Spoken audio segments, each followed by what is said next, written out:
When it comes to having a rich spiritual life that connects your deep personal experience of you-ness with something greater, how do you cut through all the bullshit to something meaningful for you? That's what's in store for today's episode. But first, a big announcement. On October 12th, 2019, John and Julie Gottman will be joining me here in Portland, Maine at the State Theater for Relationship Alive Live. So we'll be having some deep conversation with the world's masters of relationship success, with a chance to have your questions answered. There's reserved seating and tickets are on sale now. For more information and to buy tickets, please visit neilsatin.com/live show, all one word. And I'm so excited to see you there. Also, just a reminder that Relationship Alive is my offering to you so that you can have the best relationship possible. If you are finding the show to be helpful, please consider a donation to help ensure that we can continue.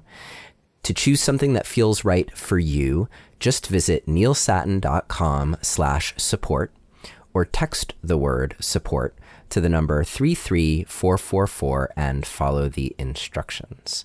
And this week, I would like to thank Marie, Timothy, Karina, Luna, Angie, David, Sylvia, Anita, and Sharifa. Thank you all so much for your generous support of Relationship Alive and our mission. Also, my new course, The Secrets of Relationship Communication, is hot off the presses. If you are interested in finding out more about my course, then start with my free guide to my top 3 relationship communication secrets. These 3 things are a good way to get you started. They will help you stay connected no matter how challenging the thing that it is that you have to communicate about. And if you get the freebie, then you'll also find out more about my Secrets of Relationship Communication course, which is about 3.5 hours worth of material that refines basically all of the things that you can do to improve the communication in your relationship. So rather than waiting for your partner to change, I give you all the leverage points that you can change to have a huge impact on the connection and safety in how you communicate with your partner. So to download the free guide, my top 3 relationship communication secrets, just visit neilsatin.com/relate or text the word relate to the number 33444 and follow the instructions.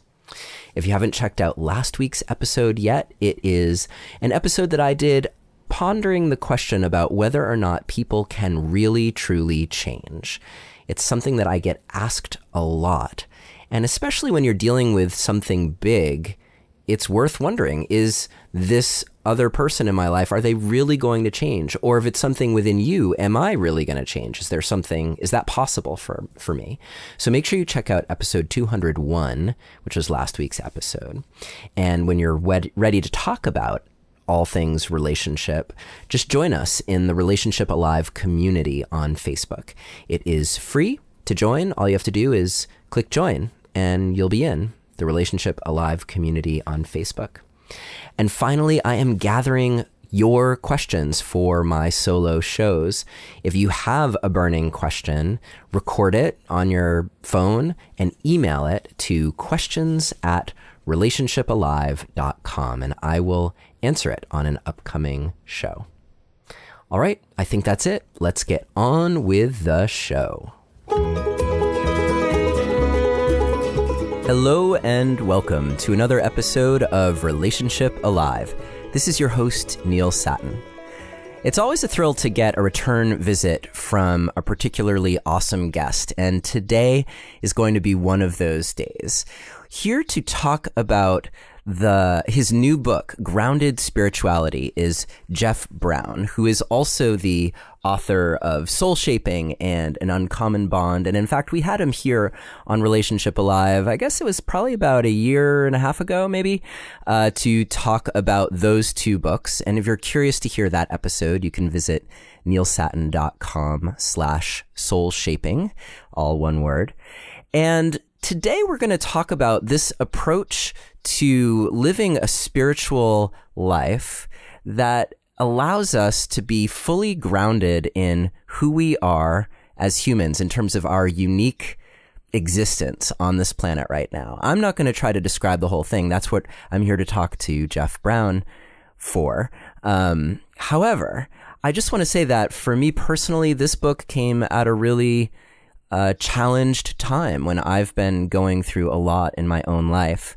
And I found some of the exercises in this book to be really helpful, and some of the viewpoints represented to help dispel some of the myths that I've been carrying around with me about what it means to be a spiritual being in a human body, and helped me integrate in a new way that's been really helpful and transformative in terms of my day-to-day life right now. So I found the book to be really inspiring, and that's why I'm so excited to be sharing it with you along with Jeff Brown, its author. So if you want to download a transcript of today's conversation, which promises to be quite far-reaching, then I encourage you to do so at neilsattin.com/grounded, as in grounded spirituality, not as in you're grounded for being a bad human. And you can always text the word passion to the number 33444 and follow the instructions to also get access to the transcript and show notes for today's conversation. I think that's it for starters. So Jeff Brown, welcome back to Relationship Alive. Great to be with you, Neil. It's good to be here. Yeah. I loved our last conversation, and we've had the good fortune to connect a little bit in the in-between times as well. So it's that's been really sweet. I gave my off-the-cuff definition in the intro, but I'm wondering if you might be able to give us a quick synopsis of what you mean by grounded spirituality, and maybe contrast that with what people tend to talk about when they're talking about spirituality, and why this distinction is so important for you. So let me just read from the book, the grounded spirituality definition, and then go into the second part of your question. Sure. Grounded spirituality is an all-encompassing experience of spirituality that is rooted in and threads throughout all aspects of our humanity and earthly experience. We begin and end our spiritual quest within the ground of our being, our embodied humanness, as both interpreter of experience and as our individuated portal to divinity. We don't look outside of our human form for spirituality. We look deeper within name and form, cultivating a more refined understanding of the divine reflection that exists right in the heart of our selfhood. We honor its sacred qualities and transformative properties, celebrating it as the perfectly constructed laboratory of expansion that it is. With our feet rooted firmly on Mother Earth and in daily life, we become grounded in reality in all its identifiable forms. We expand outward and inward from there. In essence, grounded and spirituality are synonyms. They both mean reality. The more deeply grounded you are in your body and selfhood, the more fully you are here. The more fully you are here, the more spiritual your experience. It's from the depths of your being that you have the greatest access to the everything. So for me, my journey really began in the psychotherapeutic process. I didn't really have any idea of this thing called spirituality. So I really... And as I went through that process and moved from more of a talk therapy model to working with Al Owen and doing other somatic psychotherapy techniques, I found that the more deeply I opened and released, the more expanded my vista. I felt like at the end of sessions or at the end of a holotropic breathwork, I felt completely and deeply here in a unity consciousness field. But it happened through my body, and it happened through the psycho-emotional release. It didn't happen through anything separate from or distinct from my day-to-day experience. It was all coming through and threaded through my humanness. So I think I carried that forward and then began to explore this thing called spirituality. And it began really with the love experience I wrote about in Uncommon Bond, and coming into a unified field, or what I called a unified field, from the love experience, again, through my heart and through my body and through my being. And then I began to encounter people like Bhagavan Das and Made Karmageddon and all kinds of other people in social media that were defining spirituality in a way that seemed to be devoid of humanness. It seemed to really be about something called transcendence, something about finding selfhood, finding spirituality, independent of self, body, ego, feelings, stories. Everything about my humanness, everything difficult and uncomfortable was dissed. And spirituality was some awakened consciousness in an absolute consciousness field outside of my localized experience. That wasn't where I found it. I found it inside of my localized experience. And so as I've continued to work in the area and write in the area and develop my ideas in the area, I began to realize that there's this thing called patriarchal spirituality. There is this thing I call the New Cage movement. There's this whole industrial notion of spirituality that people are economically dependent on that tries to set off our humanness from our spirituality. And that just simply has not been my experience. And I feel as though that's one of the reasons why our species is in trouble, because this way, as in many other ways, we continue to dissociate from our humanness in quest of something outside of it, without understanding that the true integration has to happen right in the heart of it.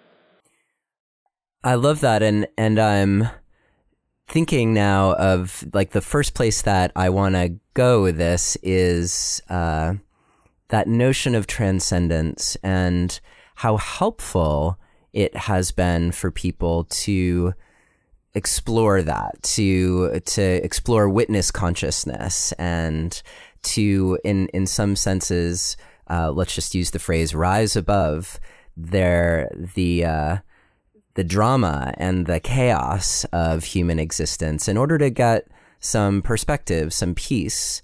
And your book is written as a dialogue between yourself and this character named Michael, who is really rooted in this sense of spiritual journey that's all about transcending reality, or being far enough above it that you're not drowning in the chaos of it. And I think that's why it's so alluring to people, because it can feel easy to drown in the chaos of life and emotions and circumstances. So, and you, of course, talk about Eckhart Tolle as a great example of someone who is, the figurehead in some respects of the modern Western transcendence movement. And so I'm wondering for you, where's the value in learning this witness consciousness and being able to take perspective versus living there? So the simple way I put it is that detachment is a tool. It's not a life. So for me, and transcendence can be defined, definitional stuff is very important, and we won't go too far into it here, but what one person calls transcendence, another person calls something else. So the whole language of rising above, being heightened, all of that for me is part of the patriarchal bypass movement. That's not to say that being able to pull up and out and look at your localized self through various meditative and other techniques, gain perspective on your habitual range of emotion, on the stories you tell yourself, on the way you move through the world, on the various forms of anxiety that operate within you, is a good thing. It helped me enormously to be able to pull out of my very localized experience of Jeff Brown from that super crazy childhood and begin to witness myself and recognize and excavate parts of me that I didn't have access to in my habitual way of moving through the world. I have no issue with it. If Tolle had written Power of Now, a book that I call The Power of Self-Avoidance, if Tolle had written that book and he had said, look, as he said in the beginning, I think he said he was suicidal and very troubled. If he'd said, look, I had all kinds of problems, and one morning I woke up and I had developed some kind of a technique or access to a particular consciousness that gave me access to my material. Don't call it a pain body. Don't talk about it like you're talking about a car part. Acknowledge your tender woundedness. And then he said, and I spent a lot of time out there getting perspective on where I'd been, understanding my ancestral context, understanding how this painful material wove its way through my ways of being. And then I developed techniques for coming back down into that material, as though the material is in fact quite true and quite real and no illusion, no bashing of the ego, no bashing of the self, no bashing of the feelings, no bashing of emotions, no bashing of anything human. acknowledging it, recognizing it, and understanding that you needed to bring another consciousness into it in order to find the balance, the weave, the holy, that you need to move through the world with a connection to a more unified field and a profound and deep and work through awareness of the localized self. If he had said that, I got no problem with that book. But he didn't. He called that a guide for enlightenment or something in this subheader. When you present the detachment as something that is the end of the story, essentially, to me, that's just dissociative. And that's not going to serve this humanity. We know why people want to do it. They're uncomfortable here. It's painful here. So they use the meditation as a drug, or they use witnessing consciousness as a drug. And they convince themselves they've gone to that superior place because they're numbing and detaching from all that material that's stirring up inside of them. It's still in there. It still shows up in their personal life. None of these teachers tell you about their personal lives, but you find out things about a lot of spiritual teachers' personal lives, and you realize that this is an industry and they're telling you a story about their lives that isn't the whole story. Their stuff is still activated. Their stuff is still working on them. They have not resolved and worked through all those pieces. And so for me, what we need to do is develop a spirituality that acknowledges the wisdom and brings techniques to bear on people to be able to pull up and out, to pull back and look at themselves, to do the witnessing consciousness trip, to have a taste of something called unity consciousness, and then to come back down into the body with that wisdom and find the weave between transcendence and immanence that for me is the truest human experience.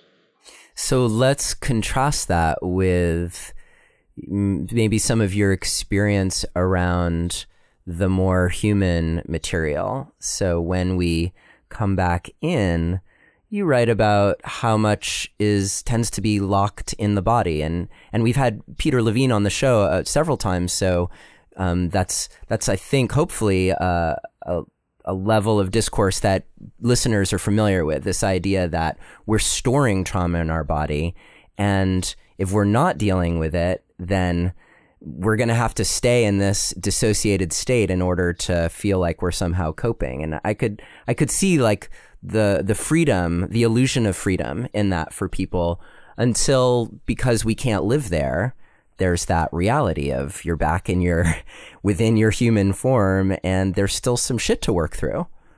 Jeff, we need to take a quick break to talk about today's sponsor. And they have a special offer for you to help you get exactly the kind of support that you need as you're creating the web of support for yourself that we so often talk about on this show. One way that allows you to connect with a professional counselor in an online environment that's safe and private is today's sponsor, BetterHelp. With BetterHelp, you can get help on your own time and at your own pace. Along with scheduling video or phone sessions, you can also chat and text with your therapist. They're affordable, and financial aid is available for those who qualify. So whether it's anxiety, depression, your relationship, anxiety or depression about your relationship, stress, grief, dealing with trauma, whatever it is, definitely consider BetterHelp as a way to help you transform the places where you are stuck. And best of all, it is truly an affordable option because as a Relationship Alive listener, you get 10% off your first month with the discount code ALIVE. So why not get started today? Just go to betterhelp.com/alive. You can simply fill out a questionnaire that helps them assess your needs and gets you matched with a counselor you'll love. That's betterhelp.com/alive. And thank you, BetterHelp, for your support of healthier relationships by sponsoring today's show. And now let's get back to our conversation with Jeff Brown. Trauma, it's encoded in the body. It's stored in the body. It's in the body. So I knew this in a very palpable way when I shifted from being a talk therapy client to being a body-centered psychotherapy client. And I would sit with Alexander Lowen, who was the co-founder of Bio, and I would sit and talk for 15 minutes with him. And he'd just be looking at my body, and he'd be engaging my mind because he knew I needed that to feel safe. And I knew what he was doing, but I needed to do it. And then he would say, all right, you ready to work? You ready to get to work? And so get undressed. So I get into my underwear, my shorts, whatever I would do. And he would start working me in the body, grounding me in the body, going over the stool, tantruming, kicking. And all of a sudden I would have access to a completely different experience of reality than my waking consciousness. It was painful. It was horrifying. There were memories that I had no conscious connection to in my day-to-day life. And understandably, I had to survive and get through my life. I couldn't be in touch with all that trauma. But my experience of deep inside of my body was radically and remarkably different than who I thought I was. And I had tried going up and out. I had been around the bypass movement. I had attempted to be a bypasser. I would love to be a bypasser, but I just can't be a bypasser. It's just not in, it's not in the way that I'm organized internally. But, at the same time, I was living kind of in between. I wasn't a bypasser, but I wasn't going deep into the caverns of my embodied consciousness. So Lowen, by going to Lowen, manifesting Lowen, however we characterize it, I was forced to go back down into that material. I chose to go back down into that material. And then I began to understand this deep and profound connection between this thing we could call immanence, the localized, the day-to-day, the mundane, whatever we call it, and this thing called transcendence or unity consciousness field or the non-dual world. And then I would encounter it in the spiritual world. They were talking about non-duality, and they all seemed flatlined. They talked like automatons. They were addicted to meditation. TMers. I knew so many TMers who were like yogic flying, and their personal lives were utterly insane. There was no bridge. So I began to understand that my body was the bridge. My body is the bridge. And it's the way that I try to make sense of how I can hold all of these threads of consciousness at the same time. And Peter Levine is one of the great, brilliant pioneers. And I noted him in the book. So is John Paracco. So is Wilhelm Reich. So is, David Berceli is doing great work. Lowen, of course, did utterly brilliant work. These people, to me, are the true spiritual teachers because I define spirituality as reality, Neil. So the one who guides us or supports us in a movement towards being in touch with all threads of reality, which must begin within the self. It has to begin within the self itself. To me, those are the true spiritual teachers, not the ones who master a singular thread of consciousness, master witnessers, master meditators, masters at the art of our premature forgiveness. There's a million of them out there calling themselves spiritual teachers. To me, there's nothing spiritual about them because all they've done is perfected one thread, and they're not able to function within all of the threads of the human experience. That's one thing that's so appealing to me about your writing in Grounded Spirituality is this way that you continue speaking to integrating the spiritual awareness, integrating what's happening within your body, integrating your emotional awareness, integrating your intuition so that it all becomes part of you as an alive, dynamic being. What I've seen, what I've witnessed, it feels kind of funny to use that word, with lots of my clients who have been going through this sort of thing is that when people are totally focused on the meditative path, it actually creates a lot of challenge in relationship because there's all that unconscious material that's still running them in the ways that they interact with each other, or conversely, they're kind of not really interacting with each other. They're like two dissociated beings, or more likely one dissociated being and another who's like trying to call them back. And then both of them, of course, have their work to do in order to arrive at this place of being more integrated and unfolding in that way. Because I think it's not a static place, right? It's this dynamic place where you continually arrive again and again. Absolutely. I mean, this is why the mindfulness revolution is dangerous. This is why the society-wide industry now really related to meditation is dangerous. I mean, I get that meditation can be a wonderful technique for connecting to the self, for pulling away from the localized material for periods of time, to getting a break from what it means to be a human being, or at least to get a break from some aspect of that. But the problem is, again, if it's not also coupled with some kind of re-entry process and reintegration process. It's like we're moving towards inclusivity with respect to gender, with respect to sexuality, certainly with respect to race, ethnicity, all kinds of ways. But I believe because the spiritual community is the one area in society where nobody's allowed to critically review it. It's amazing how effective patriarchal spirituality in its origins has been at preventing us from deconstructing. You just got to go on my Facebook wall when I put up a post where I'm critically reviewing a teaching. And how many conscious people, even really people who've really done work on themselves, say, oh my God, how can you do that? You have no right to critique that person's teaching. You have no right to critique that experience. They're okay if we critique politics. They're okay if we deconstruct legal decisions. They're okay with us critically reviewing religion, but not spirituality. And this is a biggest part of the problem.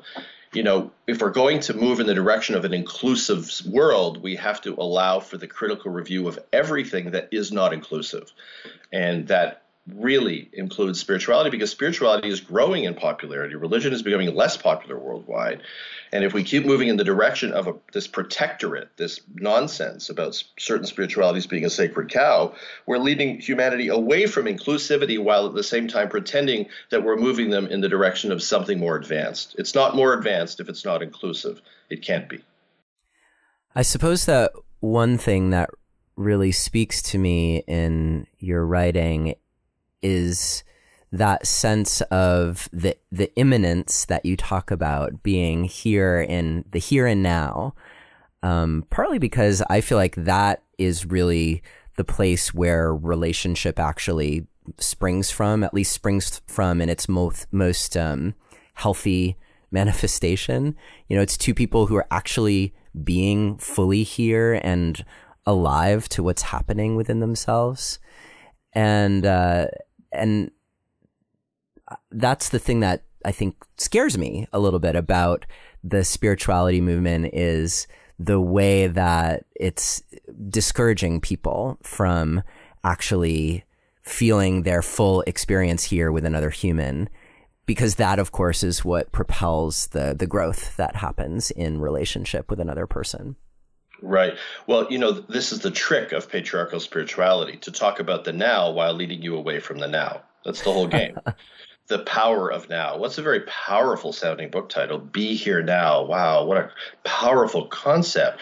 But what are we really talking about? We're talking about a notion of nowness that is bereft of individuation, that is not connected to what I call the power of then. That is the true material that you're holding within your beingness, unresolved, traumatic material, unresolved memories, unresolved events and experiences that completely inform your experience of the moment. Can you be fully in the moment if threads of your consciousness and threads that are somatically embedded in structured and defended and armored ways of functioning actually prevent you from being here in this moment?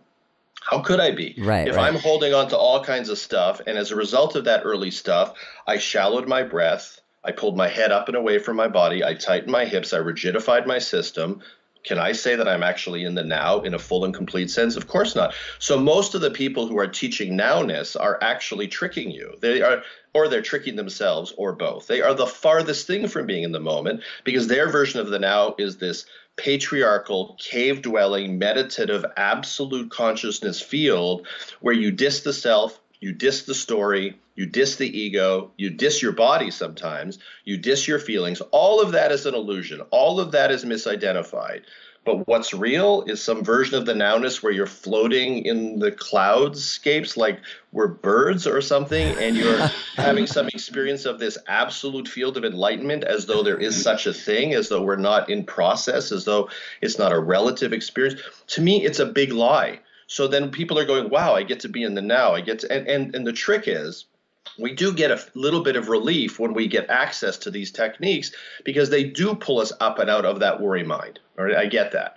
But you have to look a little closer, because then they go farther. They're actually taking you farther and farther away from your humanness. And it's particularly dangerous for trauma survivors who really need to have a sense of intactness and integration, and who are being led in the direction of dissolution of the ego, denial of the story, dishonoring of their feelings. All of it is unreal and untrue. And what really got me going in this in 2013, someone I knew on Facebook hung themselves after they bought into all these new cage and patriarchal notions of spirituality, fired their therapist, and when their stuff kept haunting them in the middle of the night, they had nobody to turn to, because now they had dissed all of that, and then they ended up hanging themselves. And they announced it in advance. It was very clear what was coming, and I called the cops and tried to get them to go, and they went, and they couldn't do anything, and then they hung themselves. And that's when I really began to understand.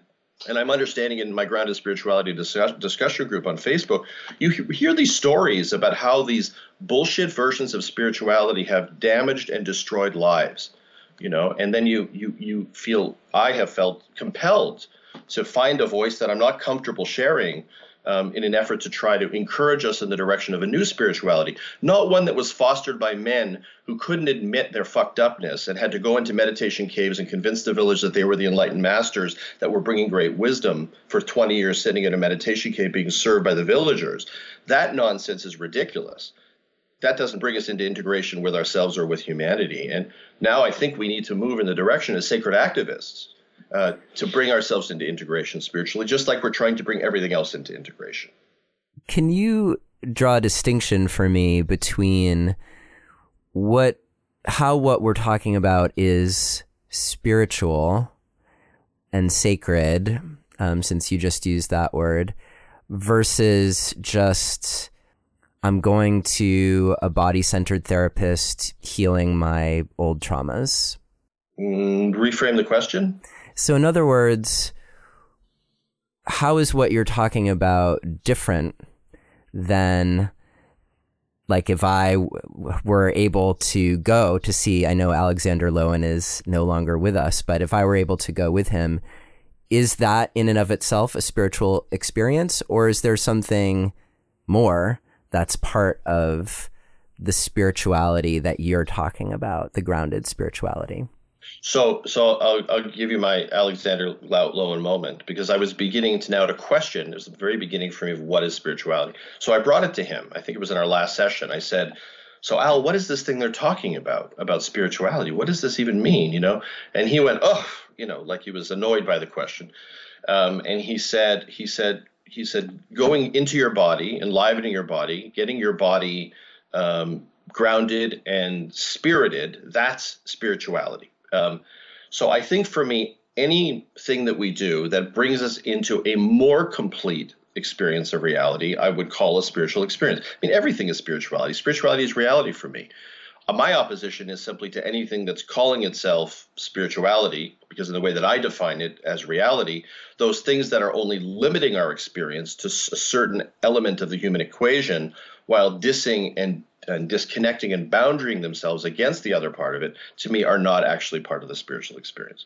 So the real spiritual teacher, if anyone's a spiritual teacher, and really, and I say later in the book, really nobody is, but for me, somatic psychotherapists came closer to that, because I felt that because they were taking me into my body and into the body of my experience, and through that portal, I had more access to a broader and inclusive experience of reality. That felt more like a spiritual teaching than going to a non-dual meeting and sitting in a satsang and accessing one very particular elitist notion of what it means to be a human being while disconnecting from and dissing all the rest.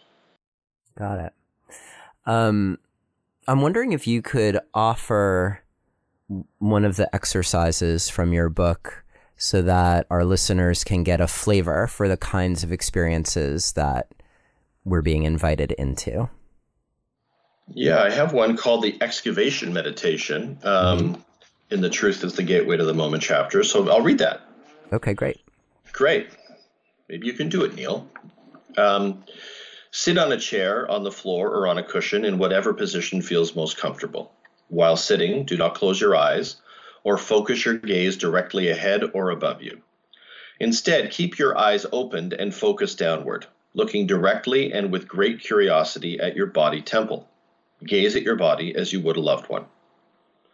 Begin to make contact with your breath, inviting it into awareness, feeling it move through you.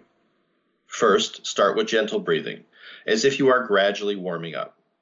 Then, invite your breath to move strongly and pointedly throughout your body, infusing your body with life force, pushing into and beyond tightly held regions. If you feel resistance, do not hesitate or recoil. Breathe even stronger. If you feel emotions, do not merely watch them as they float past. Instead, immerse yourself in them. Deepen into feeling, inviting all held emotions and memories to be fully felt. Use the breath as an excavation tool. With your breath, purposefully dig deep. Your aim is to bring repressed material to the surface, where it can be released and reintegrated. Allow this meditation to become a kind of visceral, physical landscape of feeling and sensation. If there are tears, feel into and move them to the extent that you can. If there's anger, feel into and move it to the extent that you can. If there are words or sounds, express them fully. If you find yourself turning toward your habitual meditation style that includes a focus on the sensations of the body, return to the breath and intensify it. If you find yourself getting distracted by thoughts, return to the breath and intensify it. If you find yourself wanting this exercise to end, return to the breath and intensify it. Whatever arises, return to the breath and intensify it. Your breath is your excavation tool and your guide. Now you are not just watching the body as it contracts and expands. You are fully experiencing and inhabiting the body. Feelings, emotions, sounds, sensations, textures, roars, all and everything. Stay with this process until you have fully abandoned the watcher and have become a full-bodied, total experiencer, feeling, moving, expressing, and releasing as fully as you can. So I think for me, this notion of monkey mind was very interesting, Neil. It was like, okay, I've got a monkey mind. And so when I wrote Soul Shaping, I was kind of a little bit more in that version of spirituality. And I talked about the monkey mind. And then I began to realize that really it was a monkey heart, that focusing on the mind, getting inside of the mind, witnessing the mind, having various meditative techniques within the mind itself didn't seem to get me anywhere. I was just sort of going into one part of the mind to try to calm down another part of the mind. It felt like a very safe and irrational way to go about it. Because when I went down into the body, when I opened the material in this armored temple of mine, I excavated feeling, I excavated sound, I excavated the need to rage or cry or whatever came through me. At the end of those discharges, I felt as though my mind completely calmed down. So it seemed very clear to me that this notion, this patriarchal notion that everything is happening up high and the mind is to blame for everything, which seems to be at the root of almost all of those spiritualities, if you read it, they're always blaming the mind, seemed to me to be a very safe and convenient thing. It was like talking to Michael. It was like Michael was in a safe place. It was like how women had been perpetually frustrated by men who won't access their feelings. It was all the same thing.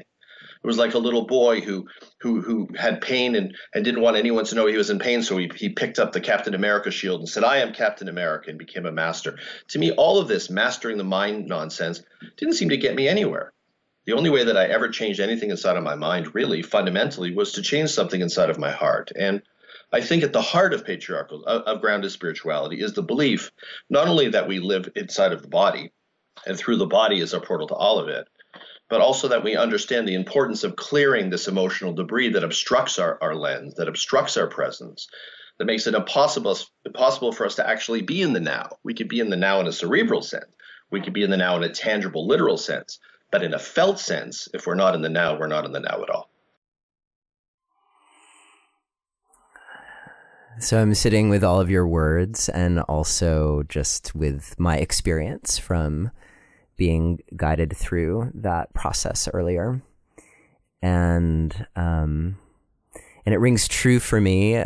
On the show, I've recently had a triumvirate of AEDP therapists. I'm not sure if you're familiar with that modality, but it's not body-centered per se, but the whole focus in that modality is on healing early attachment wounds relationally with your therapist. And they bring this whole skill set of co-regulation that I've found really helps me access these deep places, these deep wounded places, and heal it in relationship with another person. And at the same time, what that process is with that therapy has helped me see is just how much I am carrying around at any given moment. And, I'm 45 years old. I've got probably at least 45 years of things coming at me crosswise. And it's not that everything has come at me crosswise. I've had a lot of blessed experiences in my life as well. But those crosswise experiences, I wouldn't say that I had the proper support as a kid to really handle those big feelings. And I don't think many people do. And so the technique that you just offered, with connecting with the breath and I loved how it started. And even though I read it in your book, I still, like when you said, when you invited me into the exercise, first thing I did was close my eyes, and then the next thing you said was open your eyes. And it was just like pretty amusing for me.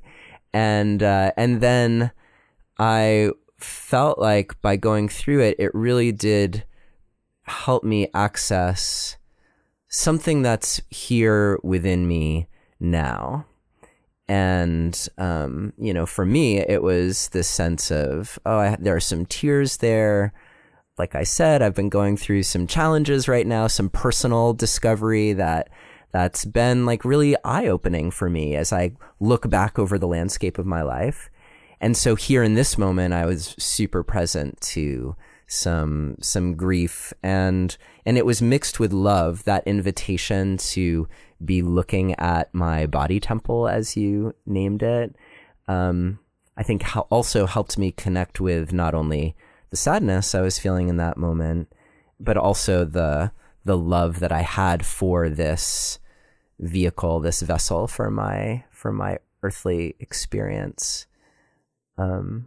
So I'm really just appreciating. I felt within me like, okay, if I weren't sitting here talking to you for the purposes of having a podcast, like there are real deep aspects of that experience that I could have gone into in that moment. Right, and for all kinds of various reasons, we don't, you know, or we can't. Even though I could probably easily hold the space for that, and as you could for me, I think, you know, our adaptations and, you know, survivalist tendencies and practical response, all of that stuff. You know, one thing I understand, it's very simple in a way when I think about this thing called spirituality, is that everybody I've ever known, as part of this human collective at this stage of human development, is carrying an enormity of unresolved individual, very personal and ancestral material, collective material. And, you know, we approach this question of what is enlightenment, what is awakening, all these kinds of things. And it seems kind of preposterous to me, and I actually mean that with some compassion, that we try to answer these questions when we're not actually fully inhabiting our bodies, when we're walking around in these deeply armored and obstructed temples, and then trying to ask the question, what has meaning? You know, what is awakening? What does it mean to be an enlightened or enlightening consciousness? What is enrealment? All these things.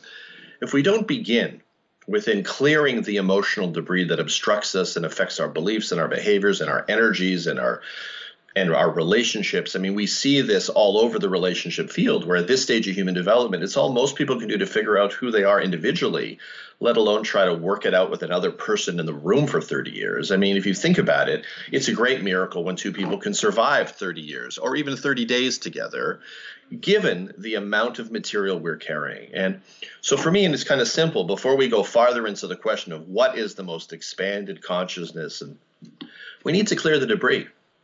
You know, it's like trying to see what a room looks like when the room is completely filled with garbage. You can't. You can see the dimensions, maybe the size of it, but you can't really get a sense of that room. And I think that that's where we are. And I think that the more techniques we develop, not to pull us up and out, sure, for survival purposes, sure, when we need to dissociate, because sometimes we do, and I honor that, and I've employed those techniques. I still do. I'm employing them right now in the last couple of weeks. But at the same time, until we start to develop techniques like Peter Levine's work, like Lowen's work, that really bring us down into the truth of what we're holding, not calling it a pain body like it's a car part, but acknowledging our tender woundedness and the tender woundedness of the collective, finding ways to get into that material, to hold it safely, individually, collectively, therapeutically, move it through so that it's resolved, transformed. Whatever can be healed, whatever can't be healed is managed, all of that. I don't think we even know what we're talking about when we talk about awakening. I think we're just full of shit, to be honest. And I think that's because we literally are full of shit, and we need to move that debris before we can begin to access the truer and deeper questions of our lives. How would you suggest someone know whether or not, because this experience of accessing the, you know, let's say you rise above, you see the garage full of boxes and boxes of old stuff, and then you're like, okay, I'm not going to stay in this risen above state. I'm going to go back and I'm going to start cleaning things out. I'm going to clean house. When do you think someone needs help and support in that realm? Because I think that's, you know, the illusion that we have about big feelings, and this is, I think, part of the cycle, is when we're young, those big feelings, especially when we're not given a safe container for them, they do feel like they're too big. They overwhelm the system, and our nervous systems aren't essentially capable of handling them. So then we have this irrational fear as an adult that we can't move through them, when in fact, like, going into a feeling like that, it comes on strong, and then it does subside and leaves you in a better off place. At least that's been my experience. And yet at the same time, I also have this feeling that for some people, they may need a container or someone who's there to kind of help hold the space for them to have those kinds of experiences. And so how, in your opinion, how would I know where I was landing on that spectrum?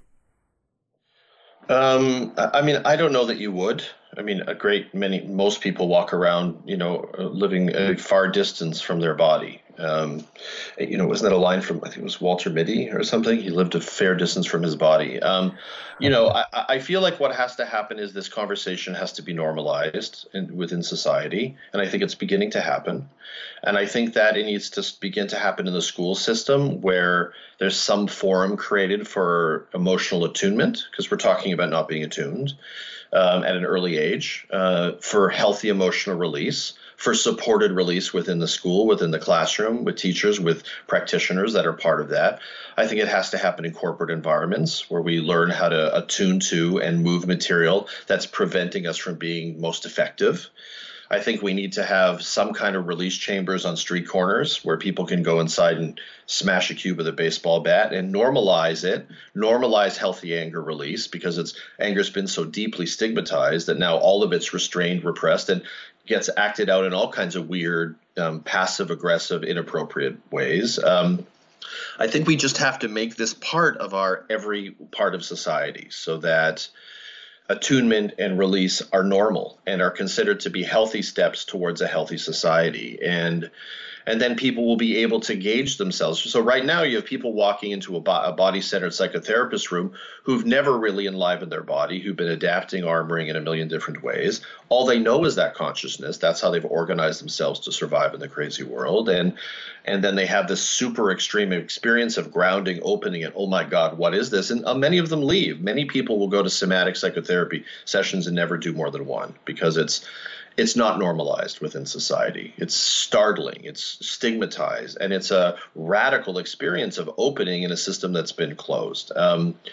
So I think it's on all of us to create some kind of a reality where the conversation about how angry I am, or I'm at level 4 in my anger quotient, or I've got grief at level 2, or however you want to language it, begins part of our day-to-day conversation. So when people cry in a coffee shop, people don't look at them and make faces. They come over and they sit around them and they hold the space for them. Those kinds of things need to happen. I believe they might happen, and they are beginning to happen in some ways, but not happening quickly enough. Yeah. Yeah, I agree. You and I are good examples. So, it happens between people. I mean, we're damaged in relationship, and we're healed in relationships. So here are you and I read the meditation, not even thinking you might be having an experience of it. You have an experience of it. So then the question is, how can I hold the space for that experience for you, so that you actually make some progress internally, resolutionally, in a 10 or 15 minute period, and model that to humanity. And then as we model that to humanity, especially as men, which is so important to model this to men in particular, and not only, but in particular, then we begin to make progress. Yeah. Yeah, I think that's really true. It's really true. And it feels true also in terms of my experience, when I take something like a moment like this and then go out into the world, then I start feeling those innately, I'm making the little quote marks with my fingers, those spiritual unity consciousness type experiences. And I think they emerge from being really deeply in touch with your feelings. Yeah, my feelings, these real parts of me. Yeah. I'm not opposed to unity consciousness, but I'm not interested in a unity consciousness experience that is limited to a transcendent field. I want my connection to the everything to come from the heart of the body itself and the emotional body. And then it feels like a more sustainable experience, and it actually feels like a more expansive experience for me.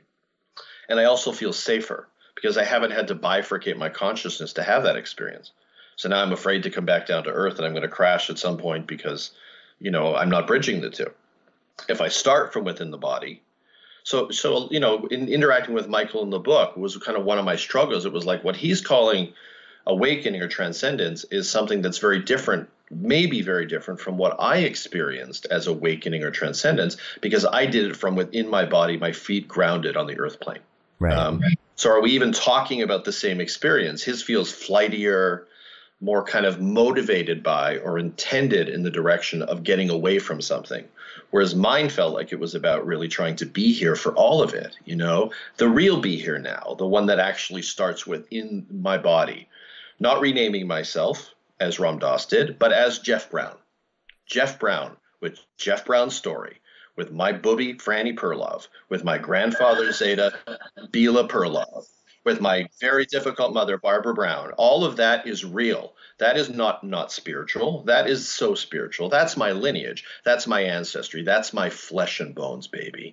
And if I'm not in my flesh and bones, there's no possible way I can access an awakening consciousness. I'm just laughing because I'm thinking of the place in the book where you talk about Eckhart Tolle changing his name, and then... Yeah, his name is Ulrich.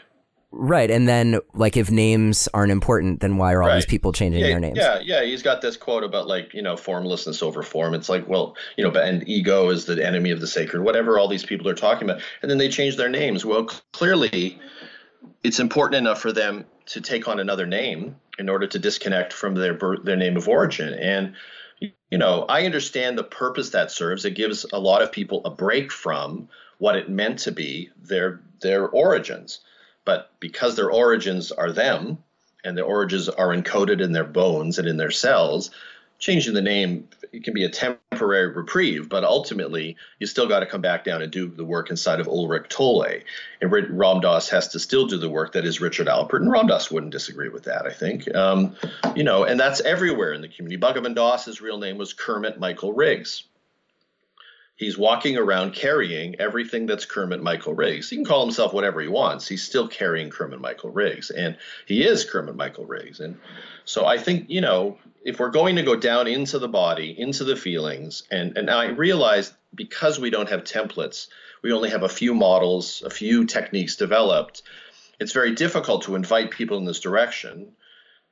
Because then how do we get them there to stay there? Because there aren't that many integrated models. Most of what we've been calling spirituality is bifurcated. And if you really look closely, even yoga was, if you look at its origins, it's called yoga, it means unity. But really what they're talking about is a version of unity that gets you away from and perfects the toxic body beast. Again, it's still dissociative. It's still the bypass. And what we need now, and what I try to ignite and support in the call to action, is people, all the people, young people out there who are interested in somatic cycle, a lot of them, going into inclusivity, begin to co-create models that unite these various techniques that pull us up and out or in a way to look at ourselves through a more expansive lens, whatever we call it, with the desire to be deeply living within our body and healing the trauma that obstructs our consciousness, and finding a way to weave transcendence and immanence into the holy holy, what I call a Western consciousness, the quest for unity consciousness and essence fundamental to Eastern traditions, and the quest for a healthy self-concept and a work through an embodied experience of the moment that's more fundamental to Western consciousness. And when we find that weave, then we're really going to be here for our awakening. So I'd like to spend our last few minutes together today bringing this into the realm of relationship. And what I'm thinking of is how in your book, the evolution of this starts with being in the body, and there are a few other exercises that you offer that are all about accessing what's happening, the material that's happening within you now. And then that leads to this place of that being able to fuel a sense of who we actually are beyond who we think we are, and mining ourselves for that I forget the term that you use for it, but for those aspects of us that are about who we are uniquely able to be in this lifetime, in this body.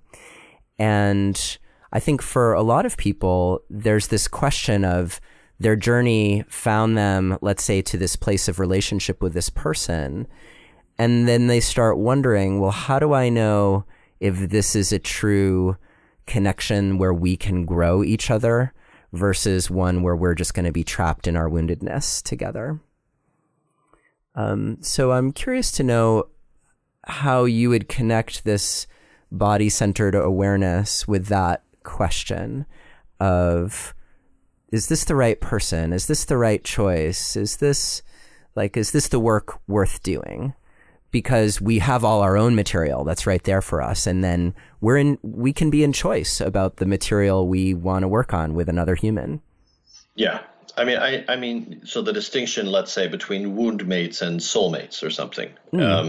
Yeah. I mean, I think that, I think one of the dangers of the therapeutic revolution with respect to the shadow work that I am encouraging people to do is that we make the mistake of thinking that every trigger-filled connection is worth our while. I don't believe that. That has certainly not been my experience. There are certain criterion that would determine whether or not it's worth our while and whether it isn't. And one of the most obvious ones is whether both people are willing to do the shadow work.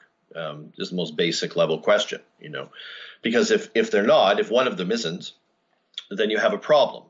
You either adapt your consciousness, kind of lowest common denominator, to the vibration of the person who doesn't want to do the work, or you walk away. But even in an experience, I've been in experiences where there was a willingness for two people, myself and the other, to do the deeper shadow work, but the relationship was like a nexus for so many triggers, both very obviously individually rooted in individual experience and all kinds of inexplicable, it's so difficult to language, collective ancestral familial material, that it didn't matter how much work we did therapeutically. There was no way it was ever going to become anything other than painful.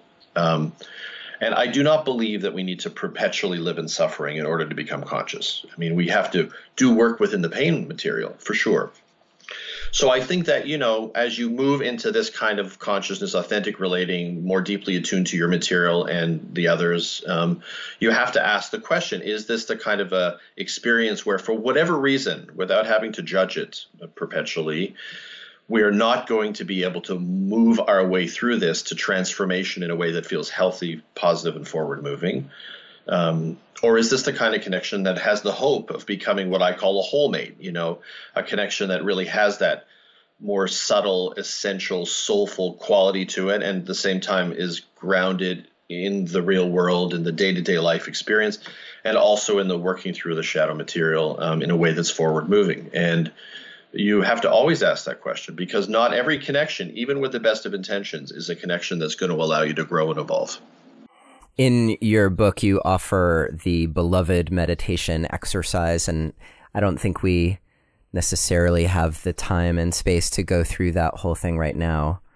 But I think it's actually a great way, I think, to explore that question from a centered place. Yeah, and from an embodied place. Yeah, not as a concept. I had a cousin, he kept asking me if every relationship he'd say, he'd ask me if it was a fit, like I knew. I would say, well, I'd say, I don't know, how do you feel? He'd go, well, I think. And I go, you're not answering it from I think. You keep trying, it's not working. You need to go into your body. He didn't want to go into his body. He was very, very detached from his body. And only when he finally did have a forced embodiment experience, as the trauma built into kind of like a breakdown, did he actually come to access the answers that he actually had and always knew and always carried as to whether a particular connection he was in was a fit for him. It has to happen, all of it inside the body. So with the beloved meditation, my effort in a way was to try to invite people inside of that temple in order to ask that primary question, whether or not that connection is really a fit going forward. Right. And it's questions like, now I have it in front of me, is this person still part of my future? Are there still lessons we need to learn from each other? Or are we complete together? Are there lessons I now need to learn on my own outside of this present relational form? Are we meant to walk together in the coming moments, or is it time to take leave of each other? I mean, these are great questions, and they have to be answered from a place where you're fully feeling. Exactly. Like if those answers are coming from a place of fear, then we already know what the answers are going to be. You can answer a question about whether someone's a fit for you from your mind if you want to do a practical pros and cons list or something. Right. But if you're asking the question of how you feel, you can't answer that question conceptually. You have to enter into that very scary terrain for most of us, which is the emotional and physical body. And to me, they're kind of synonymous. And drop down into that and let your body tell you what your answers are. And that's why a lot of people remain stuck. And then they go to a workshop experience that has an embodied component. At the end of it, they know whether or not to end their relationship or not, or to go deeper, because they finally access their body, which is very hard to do in our cultural, overstimulated, survive by our wits culture. We have to have an experience of the body in order to figure out what direction to walk in our lives. Yeah, and it's interesting for me. Chloe and I actually have this whole practice of using muscle testing and kinesiology to tap into the body wisdom. Right. And at the same time, I'm curious to see how these deeper and deeper emotional excavations will inform the body's wisdom when we're asking those questions. Yeah. So, yeah. They're such important questions. And they're not just about relationship. They're about, I use the term truth aches in the book in Soul Shaping, because there are many indicators we're off path. And the way we, again, determine that is we do something embodied, whatever that happens to be. Osho's dynamic meditation, holotropic breath work, some somatic experiencing work, bioenergetics or core energetic sessions. Core energetics is amazing also. And something, that allows you to really enliven the body and let the body speak its truth. It wants to, and that's what it's built for. Right. You got to help your body speak and then tune yourself in so that you're actually listening to what your body's saying. Right on. Well, Jeff, I really appreciate your being here to join us again on Relationship Alive to talk about your work. The book, Grounded Spirituality, is a fascinating journey of a book. And I appreciate that you gave me the time, because we were actually in dialogue about when to do this conversation, that you gave me the time to really explore it and try things out. And it was helpful for me in my personal life and in being able to have this conversation with you. Of course, because it's a really long book, we could talk a lot longer, but I think I always have that feeling with you, honestly, that there's always more to say, which leaves me excited for the next conversation. Great. So thank you so much for joining us here today. And if people want to find out a little bit more, obviously they can pick up the book, Grounded Spirituality, and how else can they find out about you and your work? They can check out soulshaping.com, my older site. There's some course downloads and things there, lots of stuff to read. Soulshapinginstitute.com. I've got a couple of writing courses coming up. Writing Your Way Home courses, and my new jeffbrown.co website will be up soon. I'm very excited about that. I'm going to start doing a lot more video and start a podcast and all that. And just join me on Facebook and Instagram. I'm there all the time and interactive. And thank you, Neil. I appreciate your support. My pleasure. And just a quick additional plug for your writing course. Those are all about using writing as a vehicle for healing and finding your authentic, expressed, grounded voice, right? Absolutely. I hold a very tight and safe container for people to excavate their material and write through it and, bring it in the direction of healing without any emphasis on perfect writing or perfect grammar or any of that stuff. It's there are some people who do the course and don't join the Facebook private group and go off and write books, and a number of my students have been published, but the Facebook group component, which is about 60% of the student body for each course, is really focused on helping to support one another to just say and to express the things they've never, ever felt permission to express before. So it's a really beautiful experience. Such important work. And again, if you are interested in finding out more, you can get all the links to Jeff's websites, etc., through the show notes page, which you can get at neilsatin.com/grounded, as in grounded spirituality, or you can text the word passion to the number 33444 and follow the instructions. And thanks again, Jeff, for being with us today. Thank you, Neil. Appreciate it. Thank you for listening to another episode of Relationship Alive. If you like what you've heard and want to make it easier for other people to find out about us, please take a moment to subscribe to our podcast and to rate and review us on iTunes. If you have questions or comments or want to continue the conversation, you can always join our Relationship Alive community Facebook group.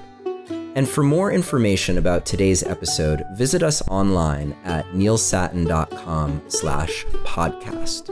Or you can always text the word PASSION, PASSION, to the number 33444 for more information.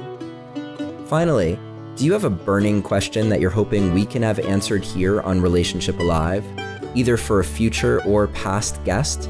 Let me know and I'll see what I can do. Take care and see you next time.